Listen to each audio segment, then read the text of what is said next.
बिस्मिल्लाहिर्रहमानिर्रहीम अस्सलाम वालेकुम viewers, welcome to my YouTube channel. Viewers, कैसे हैं आप? उम्मीद करता हूँ आप ठीक होंगे। व्यूअर्स, आज मैं आपको रूलिंग 40 mg कैप्सूल का मुकम्मल रिव्यू दूंगा, जो मैदे की तेज़ाबियत, सीने की जलन, heart burn, gastric ulcer, peptic ulcer और एच पैलोरी के लिए बहुत ही मुफीद कैप्सूल है। रोलिंग कैप्सूल को किन कंडीशन में इस्तेमाल किया जाता है, इसके फ़ायदे और नुकसानात क्या हैं, इसके कॉन्ट्राइंडिकेशन क्या हैं, ये सब कुछ मैं आपको वीडियो में बताऊंगा।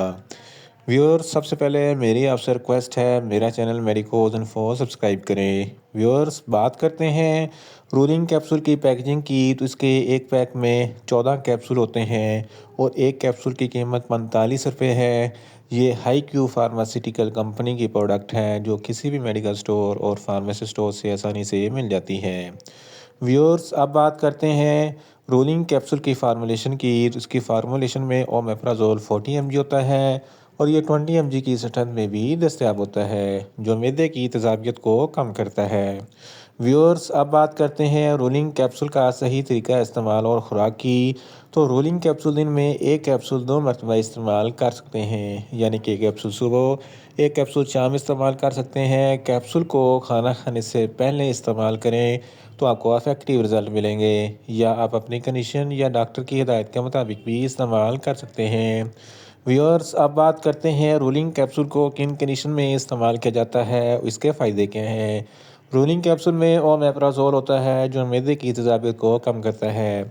अगर आपके मैदे में बहुत ज़्यादा एसिडिटी है, तो इस कंडीशन में रोलिंग कैप्सूल बहुत ही मुफीद है। इसके इस्तेमाल से मैदे की तेज़ाबियत ख़त्म हो जाती है। सीने पे जलन होती है या हार्ट बर्न होता है, तो इस कंडीशन में भी रोलिंग कैप्सूल बहुत ही मुफीद है। गैस्ट्रिक अल्सर और पेप्टिक अल्सर के लिए भी रोलिंग कैप्सूल बहुत ही मुफीद है। इसके अलावा ड्यूडोनल अल्सर, जो मैदे का अल्सर होता है, तो इस कंडीशन में भी रोलिंग कैप्सूल बहुत ही मुफीद है। IBS, इरिटेबल बाउल सिंड्रोम, जो मैदे की खराबी की वजह से होता है, पेट में गड़बड़ होती है, तो इस कंडीशन में रोलिंग कैप्सूल बहुत ही मुफीद है। एच पैलोरी एक बैक्टीरिया है, जिसकी वजह से मैदे में इन्फेक्शन हो जाता है, जलन और तकलीफ़ होती है, तो इस कंडीशन में भी रोलिंग कैप्सूल बहुत ही मुफीद है। इसके अलावा अगर आपको बदहज़मी है, खुराक अच्छे तरीके से हज़म नहीं होती, तो इस कंडीशन में भी रोलिंग कैप्सूल बहुत ही मुफीद है। भूख की कमी लगती है या भूख नहीं लगती, तो इस कंडीशन में रोलिंग कैप्सूल बहुत ही मुफीद है। इसके इस्तेमाल से आपको भूख में इजाफ़ा हो जाएगा। इसके अलावा ऐसे अफराद जो बहुत ज़्यादा स्पाइसी फूड खाते हैं, स्पाइसी फूड लवर है, तो उनके लिए रोलिंग कैप्सूल बहुत ही मुफीद है। स्पाइसी फूड खाने के फ़ौरन बाद रोलिंग कैप्सूल का इस्तेमाल ज़रूर करें, ताकि मैदे में ज़्यादा तेज़ाबियत पैदा ना हो। इसके अलावा अगर आपके पेट में दर्द होता है या मैदे में दर्द है, तो इस कंडीशन में भी रोलिंग कैप्सूल बहुत ही मुफीद है। इन शॉर्ट, रोलिंग कैप्सूल मैदे की तेज़ाबियत, सीने की जलन, heart burn, gastric ulcer, peptic ulcer और एच पैलोरी के लिए बहुत ही मुफीद कैप्सूल है। व्यूअर्स, अब बात करते हैं रोलिंग कैप्सूल के नुकसानात की। तो रोलिंग कैप्सूल के कोई नुकसानात नहीं है, ये सेफ़ टू यूज़ है, मगर ओवरडोज लेने से कुछ मामूली से नुकसानात हो सकते हैं। न्यूज़िया हो सकता है, वोमिटिंग हो सकती है, डायरिया हो सकता है, मुंह खुश्क हो सकता है, चक्कर आ सकते हैं और ज़्यादा प्यास लग सकती है।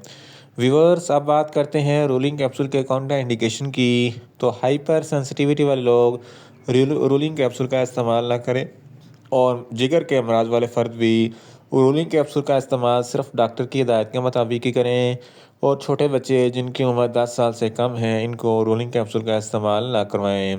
व्यूअर्स, अब ये था रोलिंग कैप्सूल का मुकम्मल रिव्यू। उम्मीद करता हूँ मेरी ये वीडियो आपको अच्छी लगेगी। मेरी वीडियो को ज़्यादा से ज़्यादा लाइक करें, शेयर करें और कमेंट्स करें, और मेडिसिन के मतलब इन्फॉर्मेटिव वीडियो के लिए मेरा चैनल मेडिकोज इन्फो सब्सक्राइब करें, और साथ में लगे बेल आइकन को लाजमी प्रेस करें, ताकि मेरी हर नई वीडियो अब तक बर वक्त पहुँच सके। मिलते हैं एक नई इन्फॉर्मेटिव वीडियो के साथ। अल्लाह हाफिज़।